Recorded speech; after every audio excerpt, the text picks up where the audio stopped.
You know, you read the books and it says, okay, if you're going to start a business, you got to have the mission statement.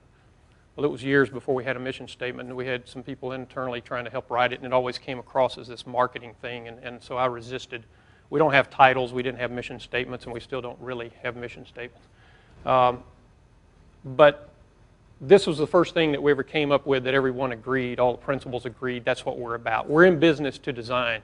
And I think advice to you if you're thinking of starting a business or helping one grow is to be real clear about what you're in business for. So the number one thing we're in business for is to design. We want to make money. It's not profit. It's not other stuff. It's about we want the opportunity to design. And we can elaborate and say it's good. We want to do good projects and all of that. But it's just simply to design. That's what drives us, to create things. And certainly the second one, we want to do really good work.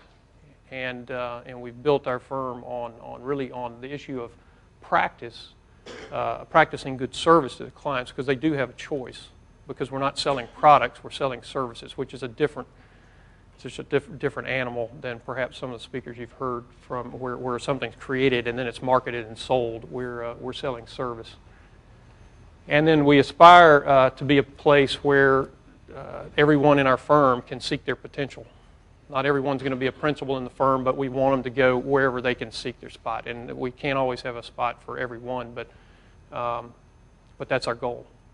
As far as your companies grow, there's an issue of culture transfer. When there are 10 people in an office that's smaller than this auditorium, you don't have to write this stuff down. Everyone hears it, they feel it, they breathe it. You know, it's just in the room. When you grow outside, you know, of more than about 20 people, in my mind, you start having this issue of how do you perpetuate the culture? What are you in business for? What matters? How do I make a decision? You know, how do you, if we're all working together, how do you make a decision that you think is in sync with me? All those things become amplified. And then when you start another office, you have another location, it goes up exponentially. And so right now, for me as managing principal, one of the toughest things that I have to do is try to figure out a way to perpetuate the culture that made us successful. Because we're pretty confident that what we figured out how to do works. Our clients tell us it works.